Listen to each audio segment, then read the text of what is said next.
All right, so today I was going to talk about how I became a professor and how I got to MIT. And I wanted to start by talking a little bit about my family. My parents grew up in a place called Ashington in the north of England. And it's just north of a bigger town called Newcastle. And there's an expression that I don't think people use too much anymore, but there's an expression called taking coals to Newcastle. And taking coals to Newcastle means that something is unnecessary, because Newcastle is where coal comes from. And Ashington was the biggest coal mining town north of Newcastle. So that whole area north of Newcastle was a big coal mining area, and my family was involved in coal mining. So here's a picture of the coal mine in Ashington. So here's the sort of, it was called the pit, was the mine. This was the pit heap, like the slag heap. The slag heap, here was the mine head, so the shaft where people went down. And these were the houses where the miners lived. They lived that close to the mine. And the Gibsons were coal miners. My father started off working in a coal mine. And he had a good job. He was something called an apprentice fitter, which was like an apprentice electrician. So he wasn't actually, digging coal at the coal face, but it was still pretty tough. His father was a miner. His uncle was a miner. And they all lived in these houses. They were called row houses. They were these 2 up, 2 down, sort of 2 rooms and downstairs, 2 bedrooms upstairs. And that's where the miners lived. And when my father was working in the mine, he met this guy, Jack Crook, who was a miner. And Jack Crook told my father that the miners' union had a scholarship fund. And you had to write a national exam, so it was sort of a competitive exam. And the top 10 or 12 people in the whole country got scholarships that paid for them to go to university. And my father, when he was working in the mine, he then decided he was going to try to write this exam. And he then started going to night school. So he would spend the day working in the mine. He would get on his Triumph bicycle. He had a Triumph motorbike. And he would ride the bike down 15 miles to Newcastle, go to night school to try to prepare for this exam, and then come back and go to the mine in the next morning. And so anyway, he wrote the exam. He did get the scholarship. And he did a degree in mechanical engineering in Newcastle. So he did that. So we have Jack Crook to thank. I would not be here without Jack Crook. These are my mother's parents, Eliza, Jane, and John. I'm L.J. Gibson. I'm Jane for my grandmother. And don't you think I look like my grandmother? I look kind of like my grandmother. And I have a brother, John, who looks a lot like my grandfather. And my mother's mother, my grandmother, worked as a servant in a wealthy home in Newcastle. It was a Jewish family, and she always felt that this family treated her very well. And I don't know how she met my grandfather, but eventually they met. And he was the manager of something called the Miners' Welfare Institute in Ashington. And in England in the 1800s, there were all these working men's institutes that started up. And they were all really set up for the betterment of working people. And they did things like they would put on lectures, or they would have social clubs, or they would have some sort of facilities like little shops, say a carpentry shop or something that people could use. And he was the manager of this Working Men's Institute, the Miners' Welfare Institute in Ashington. So Ashington was kind of a tough place. There was a coal mine, very hard life. But people had other opportunities to sort of make themselves better. And I wanted to talk a little bit about that. So here's a picture from the mine. In the mine, they had the mine was called the pit, and they had horses that were in the pit called pit ponies. They were short little ponies. And their job was to kind of haul the carts of coal, through the mine to where they would take it out. And here's a picture of one of the pit ponies in the mine. And these 2 kids are working in the mine. I mean, how old do they look? Are they like 12, 14? And they're working in the mine. And their job, it looks like, was to help take care of the ponies. The mine closed for a few weeks in the summer, and then the ponies could come out, and here's the ponies out on a field on their summer vacation. And here's the mine in the background. One of the interesting things about Ashington was, even though it was a coal mining town and people worked very hard and it was very tough, they were interested in trying to make themselves better. And I read this book a while ago by Bill Bryson. Do you know Bill Bryson? He's very funny. He's very funny. And he does travel writing. And he's American, but he lived in England for a long time. And at one point, he was going to leave England and move back to the States. He did that. And before he left, he thought he'd travel around Britain and go to all these places that he meant to go but never really got around to. He went to Ashington. and he writes about Ashington. So I got to read you what he says about Ashington. So the reason he went to Ashington, the thing that attracted him, was that in the 1930s, there had been an art history professor in Newcastle who went up to Ashington, and he thought he would give some lectures about art history. And I think he gave one lecture, and he realized the miners had no idea who he was talking about, and he realized that was kind of pointless. And he decided instead he would give painting lessons. And some of the coal miners learned how to do painting. And this, Oliver Kilburn was one of them, and that's a painting that he did. He was one of the miners. And they became known as the pitmen painters because they were coal miners who worked in the pit. So I wanted to read to you a couple of things that Bill Bryson says about Ashington. He says, Ashington has long called itself the biggest mining village in the world, but there's no mining anymore. Margaret Thatcher closed all the mines. But it has a population of 23,000. It's scarcely a village. It's famous as the birthplace of a slew of footballers, so, English soccer footballers. So the most famous are Jackie and Bobby Charlton. The Charlton brothers came from Ashington. Have you ever heard of, no, haven't heard of this. Have you heard of Manchester United? Yeah. Bobby Charlton played for Manchester United. He holds the record for the most goals scored ever by a Manchester United player. He's big news in England. He's retired, he's old now, but he used to play for Manchester United. So anyway, he goes on and talks about the soccer players. He says, but I was drawn by something else, the once famous and now largely forgotten pitmen painters. And he talks about the painters a little. And then he says, yet the Ashington painters represented only a small fragment of a greater hunger for betterment in places like Ashington, where most people were lucky to come away with more than a few years of primary education. It's quite astonishing seeing it now to realize just how rich life was and how enthusiastically opportunities were seized in Ashington in the years before World War II.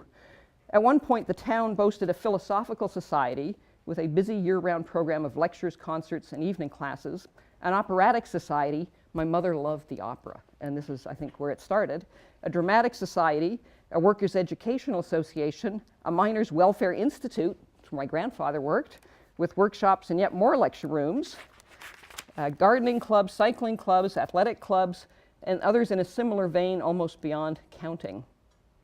The town had a thriving theater, a ballroom, 5 cinemas, a concert chamber called the Harmonic Hall. I remember my parents talking about the Harmonic Hall. When in the 1920s, the Bach choir from Newcastle performed on a Sunday afternoon at Harmonic Hall, it drew an audience of 2,000. This is in a population of, the town has 25,000 people. I don't know if any of you come from a small town, but it's kind of amazing that would happen. And then he talks about how hard life was in the mines. He says, well into this century, this was the 2000 or the 1900s, more than 1,000 men died a year in the mines in England, and every pit had at least one fabled disaster. And then he talks about young kids working. He says until 1847, children as young as 4 worked in the mines, and even in this century, young boys were working in the mines. And this is a picture. This, if you look at the caption here, this was taken in 1941. And my father was working in the mines in the 1930s. So it was pretty tough. So it was a hard life, but there were these opportunities to go to lectures, to do other things. And so for my parents, for my father winning this scholarship, I cannot tell you what a huge thing. He would have spent his life working in the coal mine had it not been for this. And I certainly would not have been here. So it was a huge thing. And for my parents, they also had tremendous admiration for my mother's father, who ran this Miners' Welfare Institute and trying to make life better for people. And my grandfather, who ran the Miners' Welfare Institute, he had books. And my father's father, they didn't really have books in the house. And when my dad was little and he was in school, he would go to my mother's house to use my grandfather's books and to be able to have that resource. So for my parents, getting an education is a huge, huge thing. And trying to help other people, do things for other people is a huge thing. Have I been helpful? I try to be helpful. Okay, that's where it comes from. Thank my grandfather. Okay, so there's a couple other amusing things about Ashington and the coal mines. The coal miners, many of them had sort of community gardens. They called them allotments. And they were big into growing vegetables. I think if you're a coal miner and you're digging coal all day, digging a vegetable garden is not particularly difficult. And they grew leeks, the vegetable leeks. So these are leeks here. And one of the things I have 2 brothers. My brothers and I always found hilarious was that the miners had these leek competitions. Kind of like we have pumpkin competitions in New England. They had leek competitions, and like you were a real man if you could grow a big leek. Like, what is this? What is this? So anyway, when my parents died, we had them cremated, And my whole family went back to England to scatter their ashes up in Northumberland in a place that they loved. And then my partner and I did a bicycle touring trip around Northumberland, and we get to Warkworth, and sure enough, there's a Leek show today. And I couldn't believe this. So they're still having Leek shows. Best to book to avoid disappointment. So that's just as amusement. And one other thing, I put this up because you're younger than me, and I bet you are Harry Potter people, right? Did you? Yeah. Do you remember in the movies where they do the Kidditch scenes and they're flying around this castle? It's Alnwick Castle, which is in Northumberland. It's a little bit north of Newcastle. This is owned by the Duke of Northumberland, and it's, there's parts of it that are open and you can go tour, but that's Alnwick Castle. That's also in Northumberland. Okay, so that's where my parents came from. So my father went to engineering school, and he graduated in September of 1930, or on June of 1939. And if you remember, World War II started in September of 1939 in Europe. And so when he graduated, he ended up going to work for a place called Rotal, and they made plane propellers, and the propellers were used in fighter planes like the Spitfire that the Royal Air Force used. And one of his jobs was, if they were having a training run and the plane crashed, they would bring in the pieces of the plane, and one of his jobs was to try to figure out how it failed, and to try to figure out, was there something with the design of the plane that they should try to improve. So he was a mechanical engineer, and during World War II he did that. This company, Rotal, was in a place called Cheltenham, which is further south in England, and was kind of a spa town before that. It was one of these places where wealthy people would go. It was kind of a vacation place. So that's what he did. My mother quit high school when she was 14. She'd had a number of illnesses, and I think just found it difficult keeping going. So she ended high school, and she got a job initially in Ashington as a bookkeeper. And she became sort of a bookkeeper, and when they moved to Cheltenham, she continued that, and she was something she always described as a comptometer operator. And here we have a comptometer. It's kind of an adding machine, an old-time adding machine. And my brothers and I also found this comptometer operator thing kind of hilarious. We just thought it sounded funny, and I think we didn't really know what a comptometer was. But what? Hey? No, it's the name, super totalizer comptometer. Yeah, it's a serious comptometer. So anyway, I eventually get this job at MIT, and a colleague of mine invited me to go give a talk at IBM, at the Thomas J. Watson Research Center, just north of New York City. And I'm like, hey, this is great. So I go to IBM, and I go in the reception area, and they have this little waiting room till the person who invites you comes and fetches you. But they have all these glass display cases of old business machines. So I'm curious. I'm just kind of looking at them, and sure enough, there's a comptometer there.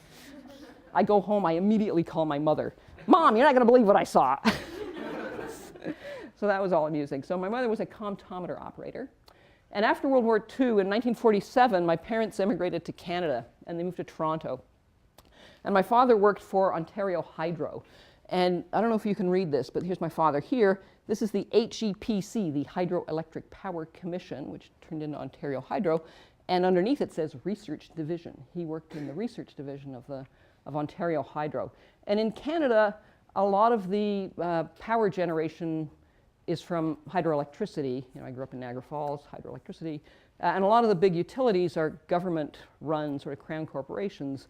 And they're called like Ontario Hydro, there's BC Hydro, there's Quebec Hydro. So this hydroelectric power is a big thing. And when I was little, he often went up north of Lake Superior where they would be building some dam for some hydroelectric power station. So he's a mechanical engineer, hydroelectric power. This is my mom. This is the house my parents retired to in Burlington. Here's my mom. My mom loved gardening, and this is the garden that she had. Now you know from the class, right, that what do? Mechanics. I work on plants. My dad's a mechanical engineer. My mom loves plants. You think you're different from your parents. It turns out you're not. So those are my parents. Hey? This is me. And this is what my family calls, even to this day, I just turned 58, my brothers still call this the jelly bean dress. And Jeannie, my partner, is particularly enamored of the hat. So this is me as a little kid, just outside of Toronto in Oakville, where we lived. And then in 1960, I don't know what possessed my parents, but we moved back to Ashington. And I know, like, what were they thinking? So this is my grandmother's house, and we lived with my grandmother, and we lived there for a year, and then I think they realized this was a bad idea, and they moved back to Canada. But there's a couple interesting things here. So this is the coal shed. So the people who had something to do with the mine, all the houses were heated by coal. There was no central heating. There was like a little coal fireplace. My grandmother used to get up in the morning and start the coal fire. And if you worked for the mine, then you got free coal, and the coal got delivered into these sheds. But one of the other cute things was when I started school when we lived in Ashington. And my teacher in school was a woman called Mrs. Boutland. And Mrs. Boutland had taught my mother when my mother was in elementary school. So she must have taught my mother, at the beginning of her career, and then me at the end of her career. I think my mother was born in 1920, so presumably she was there in the 1920s, and I was there in 1960. And in England, they don't really have kindergarten, at least at that point they didn't. And I started when I was 4, and so you kind of started first grade when you were 4. And I was always younger than everybody. When I came back to Canada, I was always younger than people in class because I had started in Ashington. So that's Mrs. Boutland. Then we moved to Niagara Falls, and here's a picture of Niagara Falls.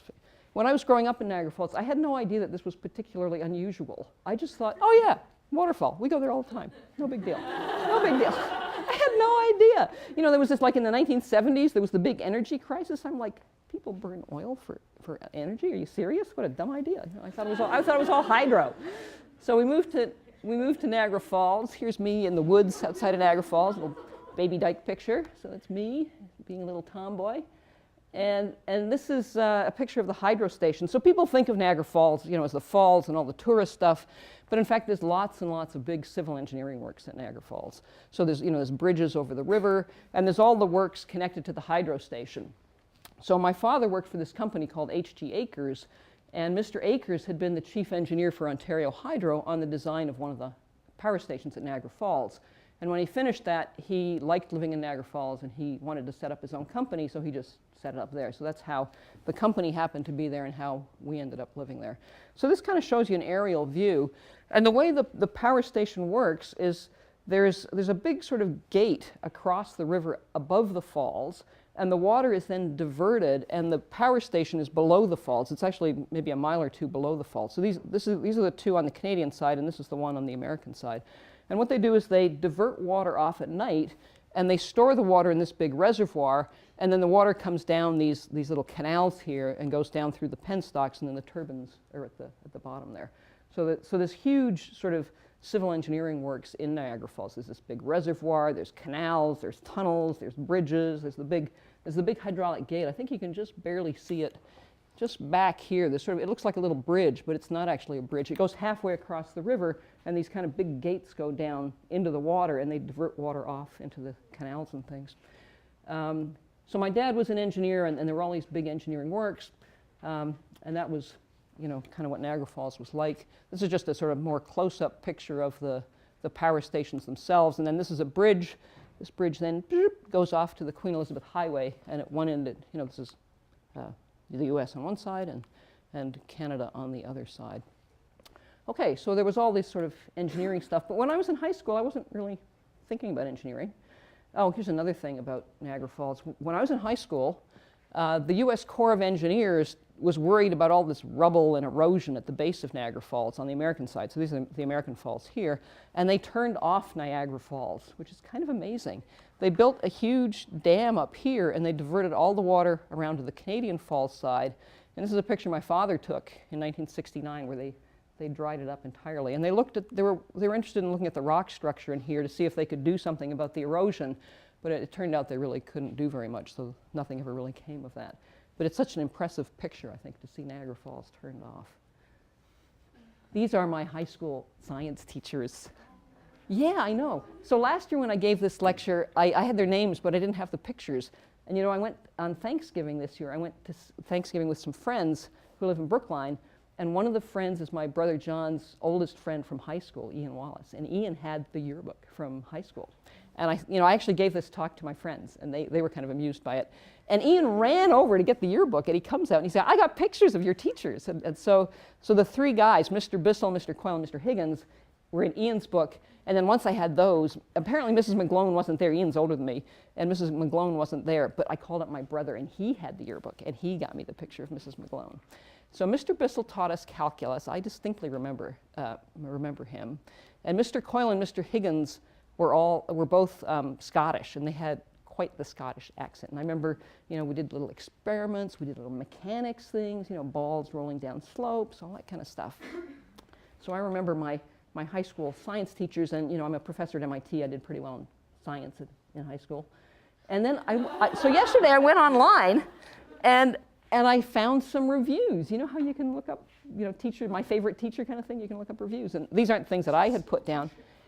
But there were reviews from about 5 or 6 years ago, and she was still teaching. And these were things other people had said, saying that, she loves physics. She's the reason I went on in physics. I had her 30 years ago. She was the best. She was awesome. We had some great teachers. I didn't think so at the time. I don't know what you thought of your high school teachers. At the time, I was kind of bored. But in retrospect, I had great teachers in high school. So after high school, I went to the University of Toronto. And when I finished high school, I didn't really know what I wanted to do. And my parents thought that maybe I should go to medical school. And I was, okay, well, maybe. And in Canada, to go to medical school, so Canada's different. Well, it may have changed, but it's different from here. At that time, if you did 2 years of science, you could then go into medical school. So I started, see, it's different. Laura, is it still like that, Laura? Only in Quebec. Only in Quebec. So this is Laura Lewis. She's the daughter of my oldest and dearest friend from Ontario. And she is here as a graduate student, and she's doing her defense on Friday. And Sylvia, her mom, who's my friend, has lived in Toronto and Montreal for the longest time, but she moved to China a couple of years ago to work at a university in China, just outside of Shanghai in Suzhou. And Sylvia is in the air as we speak on her way here, so that Sylvia and I can both be at her defense. Pretty cute, yeah. So anyway, so my parents wanted me to go to medical school or maybe law school, and I wasn't really sure what I wanted to do. So I did a year of sort of just basic science, the kind of standard med school requirements. I did freshman physics. In fact, it sounds a lot like MIT. Freshman physics, freshman calculus, freshman biology, calculus, and I did philosophy. I did a year of philosophy. And somewhere along the way, and it's still at this point, I still wasn't even thinking about being an engineer, like when I went to U of T. But I had some friends who were students in engineering, and I began to see what they were doing, and I was thinking about what I was doing. Like in my freshman physics course, we did like special relativity, which I didn't really see how practical that was. It didn't seem so practical. And my friends were doing like mechanics and electricity and magnetism. And I thought, oh, that seems more interesting. So I switched after the first year into civil engineering. And these are two of my professors when I was a student, Michael Collins and David James. They were both fantastic teachers. Michael Collins taught me what I just taught you. So, and in fact, Laura, your brother Xavier had Michael. So Laura's brother Xavier is a student at the University of Toronto, or he was, and he had Michael Collins too. Yes, we sometimes discuss Michael Collins. David James taught me fluid mechanics, and he was a wonderful professor too. These were both terrific people. So I did a year of science, then I went into civil engineering, and I got to sort of my last year of civil engineering, and I'm thinking, what am I going to do? And I was applying for jobs, and I could have, gotten a job as a structural engineer in Toronto. Lots of people in my class did that. But that didn't seem all that interesting. And I thought, well, I'll apply to graduate school and just kind of, see what happens. And I know, I was not very forethoughtful about all this. There wasn't a lot of planning. So anyway, I applied to U of T. I got in there. I applied to some American schools. And I had a professor in Toronto who had had a sabbatical in Cambridge, England. And he said, why don't you apply to Cambridge, England? I'm like, yeah, sure. And so I did that, and I thought, well, how am I going to pay for this? And I also applied for some scholarships. So you know how there's like Marshalls and Rhodes? There's a different set of them if you're not from the States. There's something called a Commonwealth Scholarship, which is kind of like a Marshall, I guess. And I ended up getting one of these Commonwealth scholarships. And I decided to go to Cambridge to go to graduate school. And partly I did it because it just seemed like the most interesting thing to do. I wasn't thinking of becoming a professor. I wasn't, I didn't really have any big plans to come to MIT. In fact, MIT had rejected me as a graduate student. Ouch! Ouch! The civil engineering department rejected me. And when I later became a professor in the civil engineering department, I told my colleagues, and they were like, that was a mistake, that was a mistake. Oh, yeah. So anyway, so I went to Cambridge. And, again, it wasn't like I had a big plan that I was going to be a professor. I went partly because it seemed like the most interesting thing to do. My parents were from England, and I sort of wanted to live in England for a while. And this seemed like the perfect way to go live there, be more than a tourist, but not like immigrate permanently. Didn't want to do that. Plus the other thing that was the PhD in England is much shorter. It's really just a thesis-based PhD, and it typically takes 3 or 4 years. And I kind of liked that. That kind of appealed to me. In retrospect, I kind of wished I'd had some graduate courses. But I ended up going to Cambridge for all of these sort of non-ambitious reasons. So here we are in Cambridge, and here's the famous King's College Chapel. This is Clara College here. This is Punting on the River Cam. And this is Mike Ashby. This is my old PhD advisor. I have a student here who works on the bamboo project with me. And remember in October I went to Cambridge. We had a little bamboo workshop. Mike wasn't involved with that. That was with other people. But Patrick said to me, you have to introduce me to Mike Ashby. So we went and had coffee with Mike, and I took Mike's picture. So I worked on the cellular solids for my PhD, and I worked on honeycombs and foams. We did a project on wood, and we did a project on cork. Remember when I showed you the picture from Robert Hooke and the micrographia and the cork? Mike was the one who told me about that. And Mike's father was a professor of botany at Cambridge. And I think that's partly how he got interested in the plant thing, too, because his father was the professor of botany. His father was also the master of Clare College, which is this college here. So it's a big kind of deal in Cambridge if you're the master of a college. So I go to Cambridge. I'm still not thinking about being a professor. I had friends when I was a graduate student. They were talking about being a professor, and I'm like, no, I don't think so. And my plan was to go back to Canada and get an engineering job, work in a consulting engineering company. So when I was getting close to finishing, I interviewed for a bunch of jobs, and I ended up going to Calgary. So here's our map of Canada. So here's my next few moves. So I graduated in '81 with my PhD, so I moved to Calgary first. I'll talk a little bit about that. I stayed there for a year, and then I decided I did want to be a professor, and I moved to Vancouver to the University of British Columbia, and I was there for a couple of years, and then I moved to Cambridge, Mass, to MIT. So let's see, is there anything else I want to tell you about Canada? Sorry, what's punting?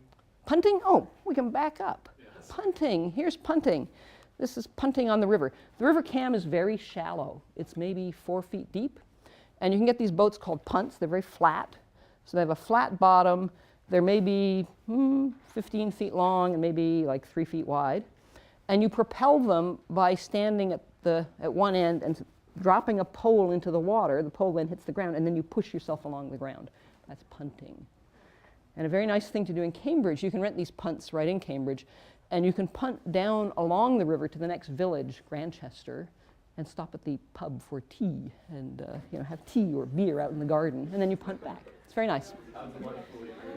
It's delightfully British. And so here's the amazing thing. So when I was in Cambridge last October and Simona was lecturing, Laura's mom happened to be in London. And so she had flown from China to London, and the same weekend we met up in Cambridge, and we walked along the river to Grantchester, and we had lunch at one of these nice little places out in Grantchester. It was very nice. Okay, so that's Cambridge. So then I come back to Canada, and I get this job with this engineering company, and their specialty was engineering in the Arctic. So they were interested. So this is in the early '80s, and they were interested in ice forces on structures. So things like ice forces for icebreakers. For offshore oil platforms, and the ice, when I got this job, at first I thought, like, ice, how bad can it be? The ice is 20 feet thick, and there's these currents, and the ice is moving, so, there's huge forces involved with the ice. So I had this job, and there were things that were interesting about it. They had sort of technically interesting projects, but I found the projects were very short term. Like, they would do something for 3 months or maybe 6 months, and, after you've done a PhD, at 3 months or 6 months, you're just kind of getting into it. You're just kind of thinking about what other people have done and what the problem is and what you can do. And I was just kind of feeling like we were getting into the project, and they were like, okay, now that's finished, it's time to move on to something else. And I didn't really like that so much. So the projects were kind of short term for me. The other thing I found was that the guy who ran the company wouldn't send the women engineers up to the Arctic. So this company basically did 3 things. They did like literature search type reports, they did lab reports, and then they did field work. And really, to have any credibility at all, if you work for a company that does engineering in the Arctic, you have to go to the Arctic. And he wouldn't send the women. And because he was prejudiced, I think. That's my guess. What do you think? Is he still the CEO, or did The company, I don't think they exist anymore. It was a small company. So yeah, so I thought, this isn't working out. And at this point, I began to think maybe the professor thing was something I would be interested in. So you see how far along we've had all these things? You know, I go, first of all, I don't think I want to be an engineer. Then I think, well, you know, we'll go to graduate school, see what it's like. But I don't want to be a professor. So then I had this job, and I thought, you know what? And plus, I hated having a boss. The boss thing sucked. And I thought, well, I'll see if I can get a professor job. And my strategy was just, like, I think it was like the middle of the year or something. And I just like sent my CV to a bunch of engineering schools in Canada. Like I wanted to be in Canada, so I just sent a bunch of CVs out. And I don't think I even responded to an ad. I think I just sent my CV out and I thought, oh, I'll see what happens. And I got a job at the University of British Columbia. Yeah. Which is scenically spectacular. So this is the university here. My office was just down here. This is Burrard Inlet, downtown Vancouver's over here. This is Howe Sound that goes up to Whistler, the ski resort place. Remember the Olympics were in Vancouver, 2010, Whistler. And I worked in the civil engineering department at the University of British Columbia. And I probably would have stayed there, except it was the early 80s, and there was a bad recession, and there was really not much money. And all the universities in Canada, pretty much all of them, are funded by the provincial governments. And so the government was really having financial problems, and they were talking about cutbacks, and it was all kind of discouraging from a financial point of view. And you know, part of it was because the economy in British Columbia, at least at that time, was hugely connected to the timber industry. So something like half of the economy was based on the timber industry. And you know, they have a big forestry department, wood science department at UBC. And at the time, mortgage rates were something like 18%. So you know, mortgage rates now are like 3 or 4%. They were 18%. And in Canada, you can get a fixed mortgage for 5 years, but then it's always changing. So people had houses, they were paying their mortgage, all of a sudden their rate would get renewed, it would go up some huge amount, they couldn't afford their house, they were selling their houses. And unlike here, where apparently you can just walk away from your mortgage, in Canada, they were selling their houses for less than the mortgage, and then they still had the mortgage. You know, they still owed money on it, and they still had a debt on the house. And there were lumber towns where the sawmills were closing. It was really kind of discouraging financially. And you know, I started to think, well, maybe I'll look around and see what else I can get. And you know how there's like materials magazines, there's like Materials Today or something. There's a civil engineering magazine that the American Society of Civil Engineers puts out. And I saw an ad, a little ad like this in the back of it for a job at MIT. And I applied for this job at MIT. And I got it. That was kind of the... And I remember talking to some of the guys in the civil engineering department, and I think sort of towards the time I'd had an interview, I think they'd called me, they said they were thinking about offering me the job, we were starting to negotiate, and I said something to one of the guys at the department, and he said, well, now don't get your hopes up, you're not going to get that job, you know. I'm like, well, it turned out I did get the job. And yeah, and so there were some other weird things about being at UBC. I was the first woman they'd hired in the department. I was 26 when I got the job at UBC. Yeah. And they had a hiring freeze, I think, for a while. The next youngest person was 39, and most of them were in their 40s and 50s. So, you know, I was the first woman, and plus I was so much younger than most of the men, and that was totally weird too. So at what age did you finish your PhD? I was 25. But think about it, you know, I got my bachelor's degree when I was 22, and my PhD took 3 years. So 22 plus 3, 25. Yeah, so, you know, I probably would have stayed if the financial situation had been better, but it wasn't. And I looked around and I saw this ad, and I just applied. I just responded to this ad. I didn't know anybody in Boston. I didn't know anybody at MIT. I knew nothing. So anyway, I get the job at MIT, and I was in the civil engineering department.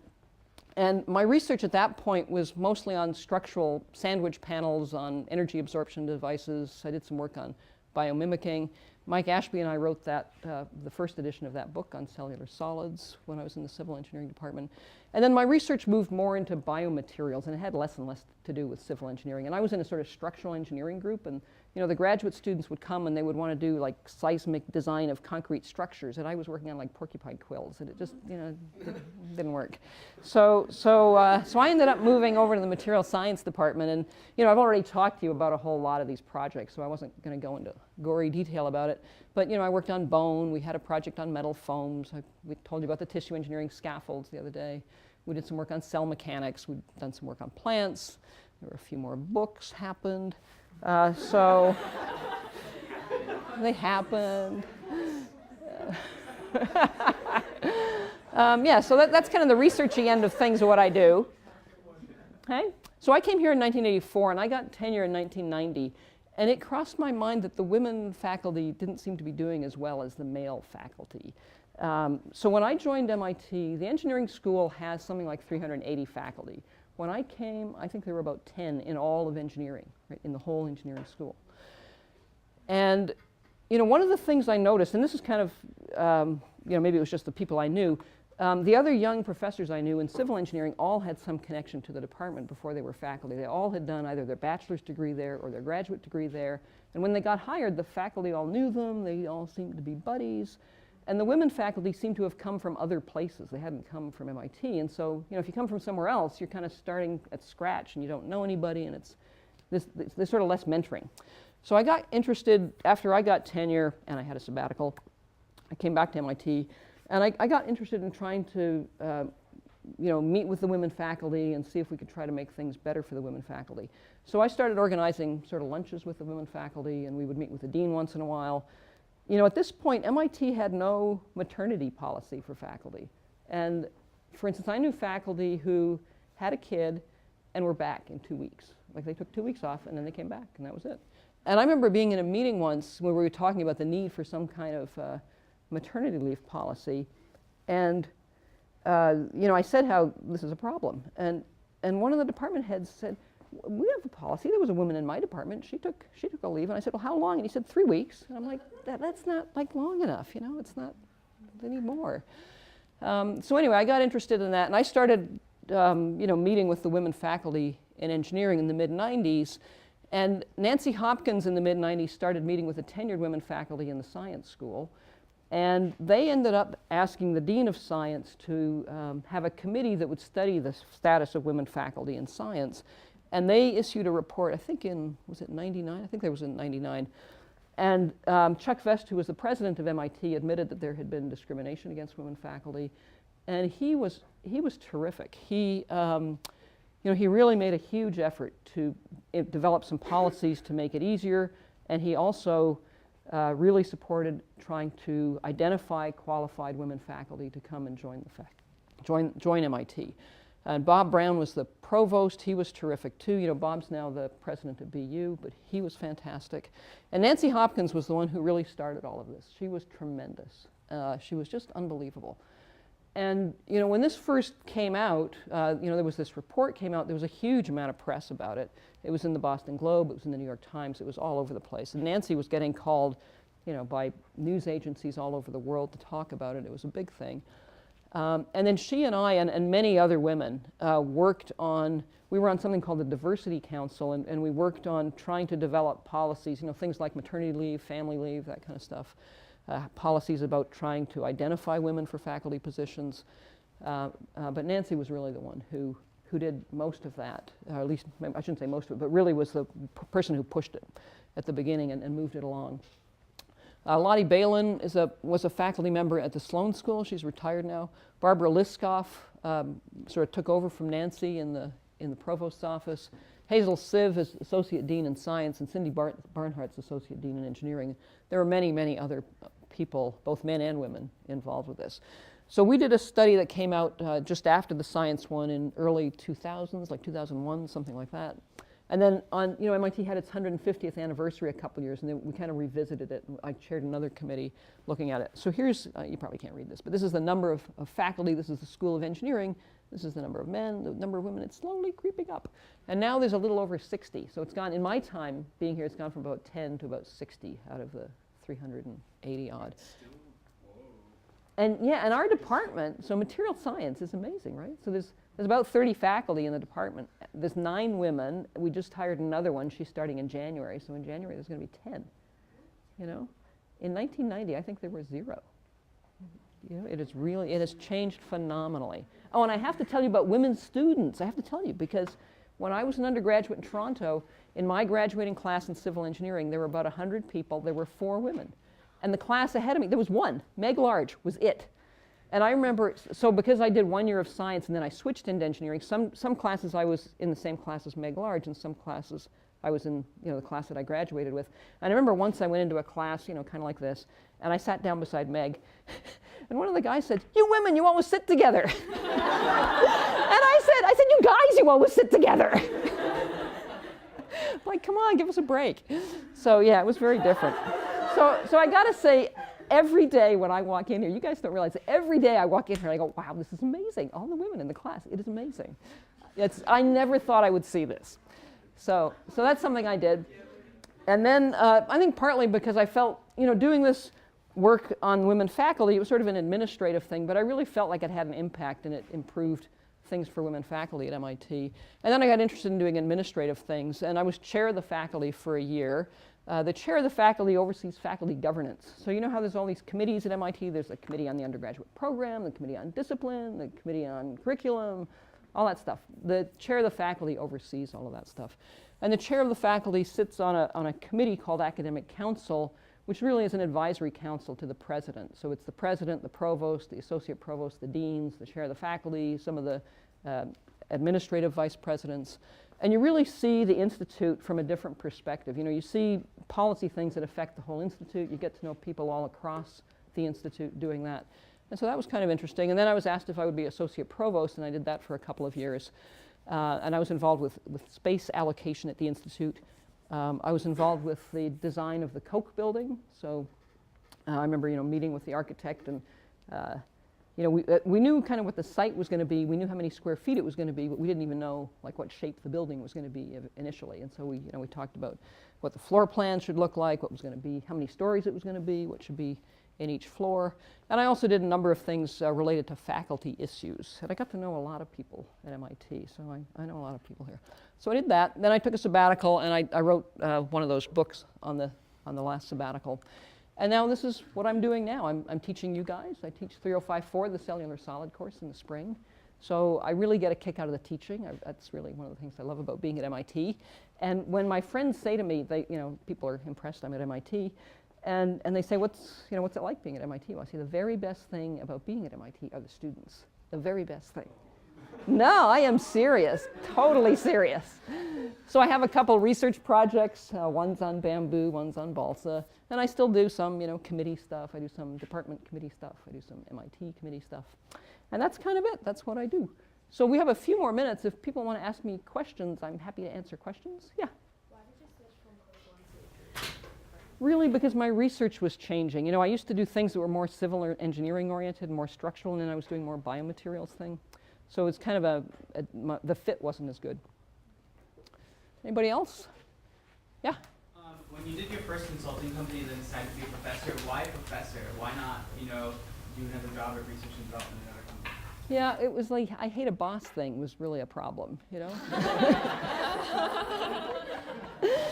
Like, I kind of realized that if you were on the faculty, you could do what you wanted. And the other thing was I liked the idea of having longer term research projects and projects that I chose. Even if I went and worked for another company, they tell you what the projects are going to be, whereas when you're on the faculty, you have a lot more control over what projects you do.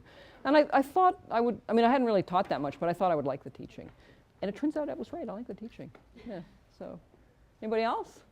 Jasper. So on the Course 3 website, you're listed also as a professor of mechanical engineering. Can you talk about that? Sure. So when I first came, I was just in civil. But because I do work that's on mechanics and materials, after I got tenure, I wanted to get a joint appointment in mechanical engineering, partly so that I would have more access to the mechanical engineering graduate students. And I've had a number of mechanical engineering graduate students over the years. So I actually kept a joint appointment in course 1, 2. So I have appointments in 1, 2, and 3. I collaborate with people in architecture, 4. Yeah? Can you talk more about your struggles in your life? Okay, so I guess one thing I wanted to get across is, like, it wasn't like I had a plan when I was 20 about, I was going to be a professor at MIT. I mean, it's just every time I had to make a decision about what I wanted to do, I just did the most interesting thing, and then I just tried to do as good as I could at it. So that was kind of how I got here. There were difficulties at lots of points. So when I was an undergraduate and I wanted to switch from sort of the science stuff into the engineering stuff, my parents didn't want me to do that. And they made my life difficult. And so my father said he wouldn't pay for it. He had always said he would pay for whatever, they always wanted me to go to university, they would pay for it, and he said he wouldn't pay for it. But why not engineering? What did they I think they felt that, in medicine and law, you have more opportunity to be self-employed and to be your own boss, pretty much. And I think, they paid better, they had higher status. No offense, we're all engineers. But yeah, so, and I was in Canada. I was lucky because the tuition is not like here. When I was a student, the tuition was around $750 for the year. It was also, 35 years ago. And there was something called OSAP, the Ontario Student Awards Program. They still have OSAP, right? I'm pretty sure they still have OSAP. And I applied for student loans and student grants, and that's how I paid for it. Now, I got summer jobs. I worked in the summer. So, in fact, so you want to hear about my summer jobs? The first summer after civil engineering, I got a job on a road construction site surveying. And it was in Ottawa. They were constructing a sort of bypass around Ottawa, like a little interstate thing. We have like little interstates because we're Canada. And I worked surveying, and I loved that job. It was great. And then the other summers I worked in research. I worked for Ontario Hydro in their research place one summer, and I worked at U of T for a couple of summers. So let's see. So one thing was, when I switched, that was not easy. Then when I got to Cambridge, I didn't originally work for Mike Ashby. I worked for another advisor. In fact, I worked for somebody that this professor in Toronto knew. And this guy I worked for, he was sort of getting near the end of his career, and he wasn't that engaged with his research. And he had one other student, and I kind of realized he wasn't really participating that much. He wasn't that involved in the research. And I also realized, like, he really also seemed to have certain prejudices. Like the first day I got to graduate school, so I get to Cambridge, I got to my college, I settled in, I go to the engineering department, and I'd arranged to meet with him, and he kind of shows me around and introduces me to some of the other students and the technicians and all this stuff, and that was all fine. And then at the end of all of this, he says to me, he turns around and he says to me, he says, it was much better when there were no women here. I'm like, thanks a lot, buddy. So that was, I'm like, this is not good. I don't want to work with this guy, And lucky for me, I had that Commonwealth Scholarship because I could go work for whoever I wanted to work for. And I went to see Mike Ashby because he was like the professor. Do you remember once before when I was telling you about Constance Tipper and how she was a reader? So Mike was the professor, and he was sort of the head of the materials group. And I said, it is not working. And I said, what should I do? And he said, well, just go talk to all the other people and see what their projects are and see if there's something else you'd like to do. And he said he had this project on cellular solids. And he had actually had trouble getting anybody to do that project. Nobody wanted to do it. And I had the civil engineering background, and it was all like civil engineering structures on a little teeny-weeny scale, and it was perfect for me. It was really great. So that was not so easy. And then, I got to Calgary, and there was Mr. Jerk who wouldn't send women to the Arctic. And then I decided to, go to UBC. And the UBC thing, I could have stayed there, but it was all the sort of financial stuff. And then there was just this weird thing about, I was so much younger than the other faculty, and I was the first woman, and they had no clue what to do with me. They had these sort of social things they would do. So they would get together and play poker, and they were like, well, should we invite Lorna to play poker with us? They couldn't quite figure that out. And a number of them had large sailboats. Vancouver is a gorgeous place to go sailing. It's kind of like Seattle. There's all those little islands, beautiful. And they had this kind of poker playing, sailing weekend thing where they all go out on the boats and go sailing for the weekend and play poker. Do we invite Lorna? It was just kind of weird. There were weird things. So here's another example. One day I'm in the structures lab, kind of doing my researchy thing, and the phone rings. And I answer the phone, I say, hello. and the person on the other end hangs up. I'm like, okay, thanks, it was the wrong number. Anyway, the phone rings again 2 seconds later. I pick it up, I say hello, and it was one of my colleagues. He says, Lorna, it's you. I said, yeah. He said, I thought it was a wrong number because there was a woman answered. I've put up with lots of, stuff. But I don't know, I mean, this is what I wanted to do. I just kind of put my head down and kept going, So I just kind of dealt with it and kept on. So it's not like it's always been easy. So, Kesuke, what? Do you think MIT is like locked on this slow crawl in terms of encouraging women faculty, or is So this is not a slow crawl. We're doing great. Are you kidding me? MIT's doing great. Yeah. So the question was, is MIT on a slow crawl to improve the number of women in the faculty and the situation? No, MIT's doing really good. So, it's so much better than it was. I guess another question. When did you meet Jeannie? When did I meet Jeannie? So, you want to know about the coming out thing? Oh, no. No, I want to know when you met Jeannie, like where? Okay, so let's see. I'm just wondering how far to scroll back. Let's see. So when I moved to Boston, I moved here in 1984, and there was a sort of thing where house prices kept getting more and more expensive. And every year I would make a little bit more money, and I would save a little bit more money, but it turned out the house prices were going up faster than me. And a lot of our colleagues live in like Lexington and Arlington and Wellesley and Newton, all these kind of suburbs. And I rented a house in Arlington, or I rented an apartment in Arlington when I first moved here. And there was a realtor around the corner. And one day I went to the realtor because I thought, I want to buy a house. I'm a professor at MIT. I should be able to buy a house. And I went into this realtor place, and the guy, he looks at me, and I told him what I made. He said, you can't afford to live here. And he wouldn't even show me any houses. And I had a TA who had lived in Jamaica Plain. And she said to me, you should look in Jamaica Plain because it's cheaper. And it's true, it is cheaper because it's in Boston, and the schools in Boston aren't so good. And it was cheaper. So I ended up buying a house in Jamaica Plain. And so this was 1987. And then around, I don't know, so I got tenure. And so the time when I was working to get tenure, I just worked all the time. I had no social life. So meeting Jeannie was totally out of the question, totally. Because I was just working like all the time. And then after I got tenure, I thought, you can't do this. You can't live your whole life like this. So I love dogs, right? I really wanted to get a dog. And I remember thinking one day, when I retire, I'm going to get a dog. And I'm like, you can't even have a dog. Other people have children. I'm like, okay, you can get a dog. So I get this dog. And I live right near the Arboretum. And I start walking the dog at the Arboretum. And I meet all these lesbians. JP's full of lesbian and gay, well, not full. There's lots of lesbians and gay people in JP. So I meet these lesbians with their dog, and we start becoming friends. And I'm like, oh, you know what? I'm a lot like them. And I started thinking about, when I was growing up, it wasn't okay to be gay. And I just think I didn't want to think about it. So anyway, I started to get to know these people, and one of them ran a little kind of gay group in our neighborhood, the Bourne area gays and lesbians. We lived in the Bourne area. And sure enough, I went to a party, and Jeannie was at the party. There was a Christmas party, just right around this time of year. There was a Christmas party that the two gay guys had, and I had some mutual friends who also had a dog, so I knew the mutual friends of the dog, and they introduced us. And that was in 1997, so we've been together since then. We got married in 2004. These guys are suckers.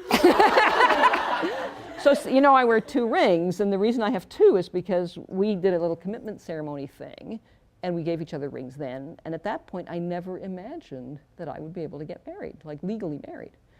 And so we had rings then. And then when gay marriage became legal, I proposed to Jeannie, and we decided we were going to get married.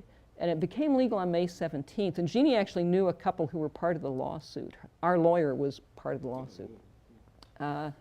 And so she said she wanted a ring. And I was being the practical engineer. I'm like, we already have rings. We don't need a ring. And eventually I'm like, I better get a ring. So I was very sneaky. I went to the same store that we had got the first ring, and they had kept our ring sizes. Oh, nice. Yeah, so I went and bought rings without telling her, and then the day we got married, I had the rings for her. So I remember we both took off. Oh, you probably have to go places. It's 2:00. Anyway. So I remember, so May 17th was a Monday, and that was the day it first became legal. We both took the day off.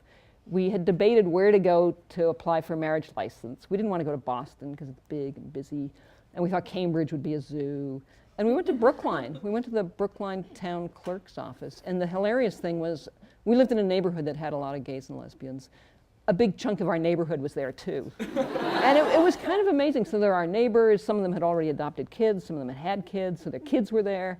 The Brookline town clerk was so sweet. He had a little chamber orchestra playing music. He had like pastries laid out. NPR was there interviewing somebody. So we took the day off, we got our license, and then we went downtown to Boston and we saw other friends, and we went to the Arlington Street Church where they were doing some of the first gay marriages. And then this couple that Jeannie knew, who were part of the lawsuit, they had a big party, and we went to a party with them that night, and then we got married the following Friday. There was this, Massachusetts has this 3-day waiting period, and you can get around it, but we thought, well, we'll just wait. And Nancy Hopkins, who I told you about, was our ring bearer. She told me she'd always wanted to be a ring bearer, so I, so I said, you can be the ring bearer. So that's it. That's how we met and how we got together. Anything else? Anything else? So do you like that I did this?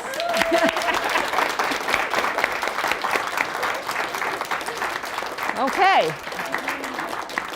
Well, thank you. Thank you. So it's been a pleasure having you. You've been a great class, so I've enjoyed that too. So, and next term, cellular solids, you could take cellular solids with me.